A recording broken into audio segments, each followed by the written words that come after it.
ओम नमः शिवाय गुरवे सच्चिदानंदमूर्तये निष्प्रपंचाय शांताय निरालंबाय तेजसे। हरिओम प्रभु जी, आज के इस अध्यात्म परिषद में आप सबका स्वागत है। आज का प्रश्न वेस्ट बंगाल से प्रबीर बागची जी का है। उन्होंने पूछा है कि कहते हैं कि ईश्वर की इच्छा के बिना एक पत्ता भी नहीं हिलता, लेकिन हम जब बुरा काम करते हैं हम अपने मन बुद्धि इंद्रियों के विचार से करते हैं, और जब अच्छा काम करते हैं वह भी हमारे अपने मन बुद्धि विवेक के अनुसार या मन बुद्धि विवेक के हिसाब से ही करते हैं। तो फिर ईश्वर की इच्छा या हिसाब से सारा काम अच्छा हो या बुरा कैसे हो रहा है? अच्छा देखो प्रभु जी, एक उदाहरण से इसको समझ सकते हैं।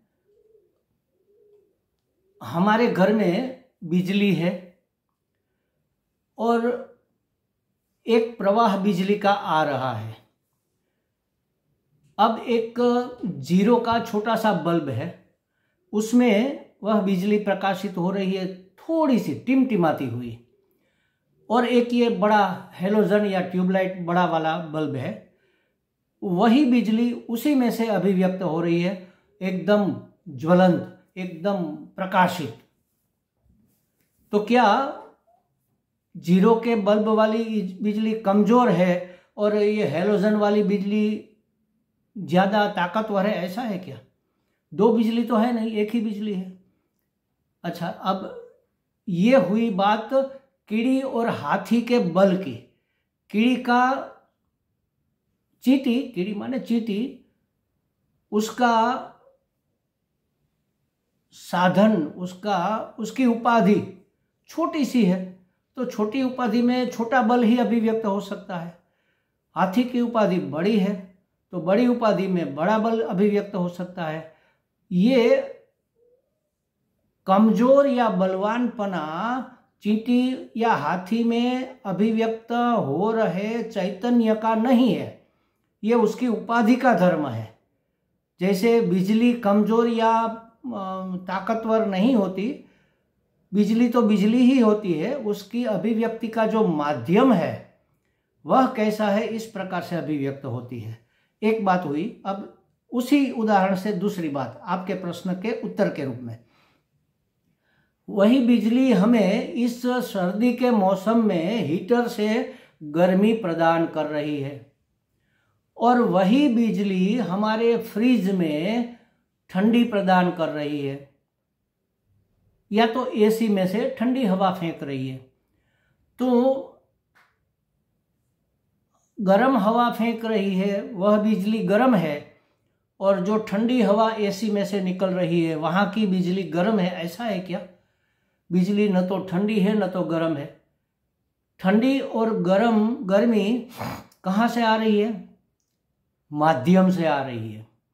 हीटर के माध्यम से जब बिजली अभिव्यक्त होगी तो गर्म लगेगा, हमें गरम गरम हवा आएगी। और एसी के माध्यम से जब बिजली अभिव्यक्त होगी तब ठंडी ठंडी हवा आएगी। उस माध्यम से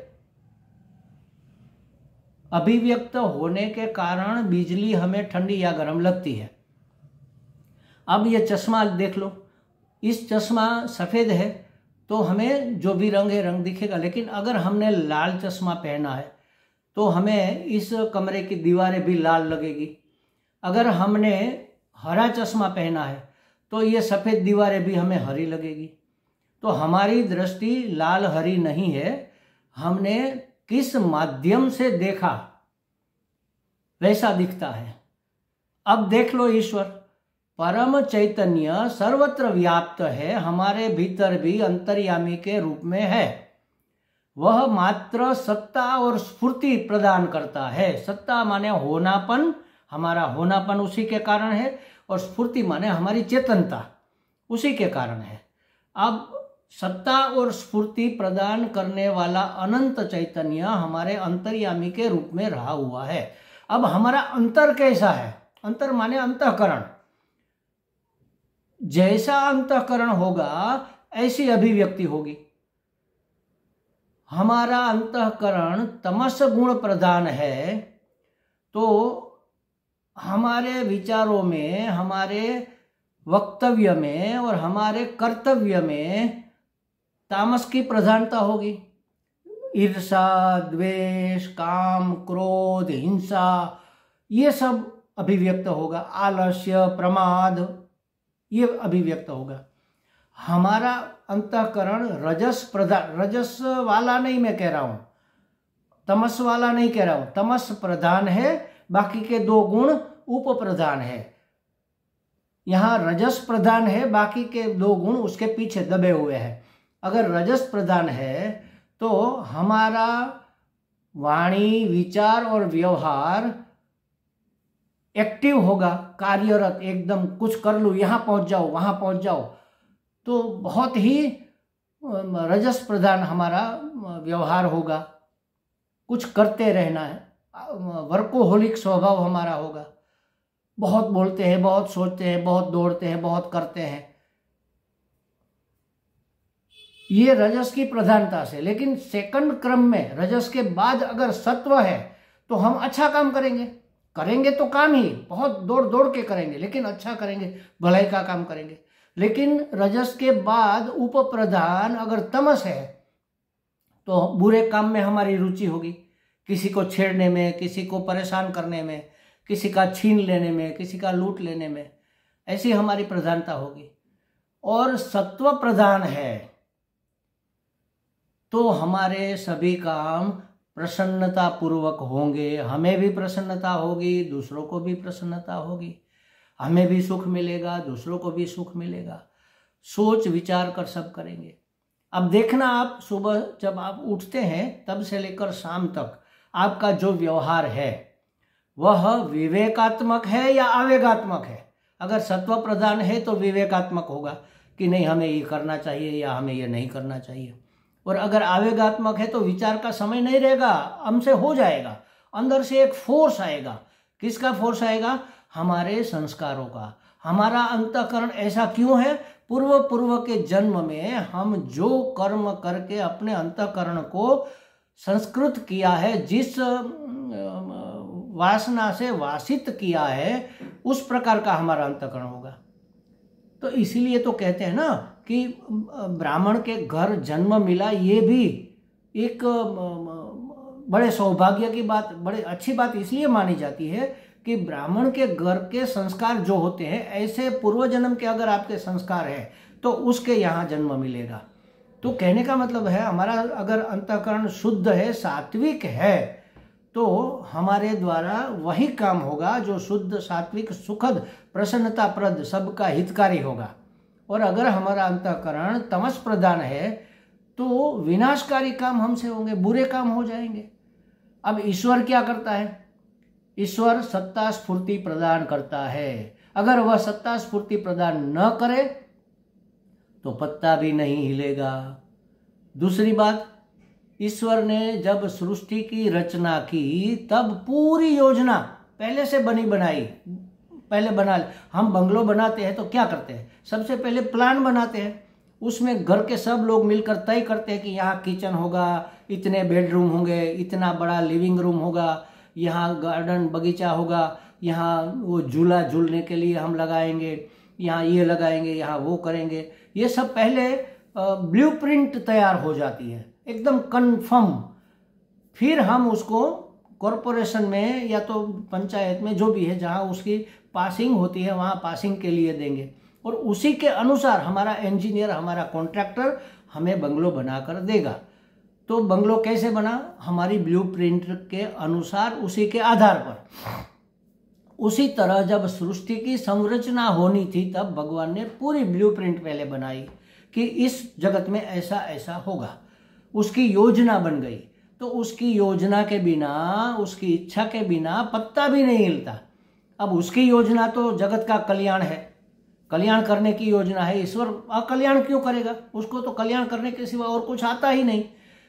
वो कल्याण करना चाहता है, लेकिन हम अंतःकरण इतना मैला लेकर आए हैं कि हमसे अकल्याण हो जाता है। वासना वश हम बुरा काम कर देते हैं और फिर डाल देते हैं ईश्वर के ऊपर कि ईश्वर ने कराया। अरे कराया ईश्वर ने, लेकिन किया आपने। आपके अंदर अगर कर्ता भाव नहीं है कि मैंने किया, तो फिर आप लाखों लोगों को मार दो, आपको पाप नहीं लगेगा। अर्जुन को वही तो भगवान ने कहा कि साक्षी मात्र हो जाओ, निमित्त मात्र भव सव्यसाची। तुम तो ईश्वर की योजना के निमित्त हो। जिसको जब मरना है वो तो पहले से ही तय है, पहले से ही मरे हुए हैं, माने पहले से तय है कि इस समय इस प्रकार से ये लोग मरेंगे। अगर तुम निमित्त नहीं बनोगे तो कोई और बनेगा। जिसका अंतःकरण उस निमित्त बनने के लिए योग्य है वो बनेगा।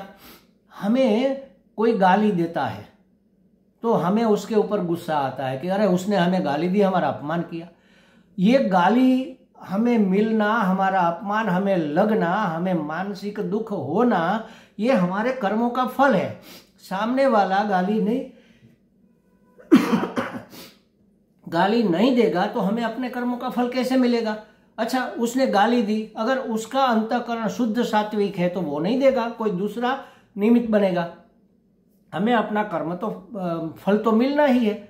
जिसका अंतःकरण गाली देने योग्य मैला है वह निमित्त के रूप में हमारे सामने आएगा और वहां से हमें वह फल मिलेगा और उसका भुगतान हमें करना पड़ेगा।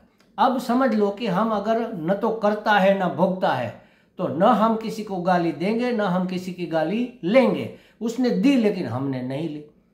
हम साक्षी भाव से बने रहे तो हमें अपमान नहीं लगेगा, हमें दुख नहीं लगेगा। हमें कर्म का फल दुख के रूप में नहीं मिलता है महाराज, सुख के रूप में भी नहीं मिलता है। परिस्थिति पैदा होती है कर्म के फल के रूप में। हमारे गुरुजी कहते हैं कि प्रारब्ध माने हमें जो जो मिलना है वह प्रारब्ध में पहले से तय होता है कि इस जीवन में हमें इतना इतना मिलना है, सुख या दुख, अनुकूलता या प्रतिकूलता, ये सब, राग या द्वेष, रोग या स्वास्थ्य, जो भी मिलना है। तो महाराज जी कहते हैं प्रारब्ध परिस्थिति पैदा करता है। सुखी होना या दुखी होना उसकी इफेक्ट ज्ञानी बदल देता है। दुख आया लेकिन हम दुखी नहीं हुए, तो हमारे प्रारब्ध में हमारे कर्मों का फल दुख रूप में आना था तो आ गया, लेकिन हम दुखी नहीं हुए, तो फल तो हो गया, भुगत गए। किसी ने अपमान कर दिया, किसी ने गाली दे दी, हमने बुरा लगा, अरे हमने बहुत मानसिक पीड़ा भोगी कि अरे हमें गाली दे दी, 4 लोगों के बीच में हमारा क्या, हमारी तो नाक कट गई, उसने ऐसा क्यों किया, हम उसका बदला लेंगे, हम उसको छोड़ेंगे नहीं। तो ये और कर्म बन गए, कर्म फल भी भोगा और कर्म भी बन गए। उसने गाली दी। भगवान बुद्ध को एक आदमी आया, उसके बेटे को उन्होंने साधु बना दिया था, तो गालियां देता हुआ आया, बहुत सारी गालियां दी। बुद्ध शांत मौन बैठे रहे, उसको देखते रहे। उसने कहा अरे मैं तुम्हें कह रहा हूँ, ये गालियां मैं तुम्हें दे रहा हूँ। तो उसने कहा तुम तो दे रहे हो लेकिन मैं ले नहीं रहा हूँ। तो कहाँ गई गाली? उसने ली नहीं, तो जिसने दी उसी के पास रह गई। तो कहने का मतलब यही है कि हमारा अंतःकरण जैसा होगा, हमारा माध्यम जैसा होगा, क्योंकि हमारा जो अंतःकरण है ना, वो सुख दुख भोगने का साधन है और सुख दुख भोगने का आयतन है, वो उसका साधन है, उसी से हम सुख दुख भोगते हैं। अगर हम साधन ठीक कर ले तो भोगना भोगवाना होगा ही नहीं।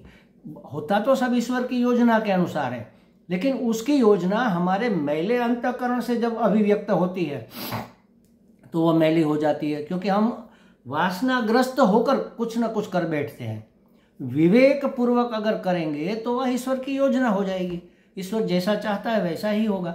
लेकिन हम इतने वासना वासित है, हमारा अंतःकरण इतना मैला है कि उसमें से आर पार साफ दिखता नहीं। हमारी वासना हमसे करवा लेती है। तो अच्छे काम करेंगे तो कहेंगे कि हमने किया, बुरे करेंगे तो कहेंगे कि हमने नहीं किया। 2 बातें नहीं चल सकती। अच्छा भी हम करते हैं तो बुरा भी हम करते हैं। अगर अच्छा हमने नहीं किया, हम तो निमित्त मात्र बने भगवान की योजना के अनुसार, तो बुरा भी हमने नहीं किया। तो गीता जी में भगवान ने यही अर्जुन को समझाया। पूरे गीता जी का सार बस इतना सा मात्र है कि तुम साक्षी होकर, निमित्त मात्र होकर सब करते रहो। विवेक पूर्वक स्व में स्थित रहकर युद्ध कर, संघर्ष करते रहना है। बस जीवन तो संघर्षमय है। पूर्व के कर्म लेकर आए हुए तो उसके अनुसार जीवन तो बीतेगा, परिस्थितियां हमारे सामने आएगी। लेकिन आप निमित्त मात्र बन जाओ। जो ईश्वर कराएगा वही हम करेंगे, हम अपने ओर से कुछ नहीं करेंगे। कैसे पता चलेगा कि ईश्वर क्या कराना चाहता है? तो विवेक बुद्धि दी है मनुष्य को, जिसमें सबका कल्याण है वह करना ईश्वर की योजना है। क्योंकि ईश्वर कल्याण स्वरूप है, वह उसने इस सृष्टि की संरचना भी सबके कल्याण के लिए की है। हमें जन्म भी हमारा कल्याण करने के लिए मिला है। तो जिसमें सबका कल्याण है वह ईश्वर की इच्छा है। और ऐसे बात अगर समझ में नहीं आती तो हमारे जो सदशास्त्रों ने बताया वह ईश्वर की इच्छा है, उसके मन की बात है। तो जिसमें सबका कल्याण है, जिसमें सबका सुख है, किसी का दुख, किसी की पीड़ा, किसी की असुविधा नहीं है, वह ईश्वर की इच्छा है। बस वह कर दो, इतना विवेक मात्र लगा दो कुछ भी करने से पहले, तो ईश्वर की इच्छा है अनुसार हो जाएगा। और उसमें भी अगर आप निमित्त मात्र बन जाओ तब तो बात ही क्या है, तब तो कल्याण ही कल्याण होना है। तो इस तरह से ईश्वर की इच्छा के बगैर कुछ होता नहीं का मतलब यही होता है। हमारी मन बुद्धि इंद्रियों से जब हम विचार करते हैं तो वह विचार हमारे कैसे अंतःकरण के द्वारा किए जाते हैं, मैले है, उजले है या बिल्कुल पवित्र अंतःकरण है, तो उस प्रकार से विचार वहाँ से अभिव्यक्त होंगे। जैसे हमने कहा कि रंगीन चश्मा जैसे पहनेंगे वैसा हमें दिखेगा, इस तरह से। तो फिर ईश्वर की इच्छा या हिसाब से सारे काम कैसे हो रहे हैं, बस इस तरह से हो रहे हैं। ईश्वर तो कल्याण करना चाहता है और उसके अनुसार उसने ब्लूप्रिंट बनाई है, योजना बनाई है। उसकी योजना में निमित्त मात्र बनकर अगर हम करेंगे तब तो ठीक है, अगर नहीं कर पा रहे हैं तो हमारा अंतःकरण मेला है। भगवान ने हमें यह सामर्थ्य भी दिया है कि हम अपना अंतःकरण शुद्ध कर ले। अगर पूर्व के संस्कारों वश हम मैला अंतःकरण लेकर आए हैं तो हमें एक मौका है, हमें चांस दिया है, हमें विवेक दिया है, हमें शेमुशी बुद्धि दी है, विवेक बुद्धि दी है कि अपना अंतःकरण शुद्ध कर लो। गीता जी में 13वें अध्याय में जो 20 मूल्य अमानित्वम अदम्भित्वम जो दिया है, बस उसको धारण कर लो, आपका अंतःकरण शुद्ध हो जाएगा। फिर आपको विवेक जागेगा, फिर वैराग्य होगा, शमदमादि षट संपत्ति आ जाएगी, मुमुक्षा जाग जाएगी और मुक्ति के मार्ग में अब कोई बाधा फिर नहीं रहेगी। तो हमें लगता है प्रवीर बागची जी को कुछ बातें स्पष्ट हो गई होगी। हरि ओम।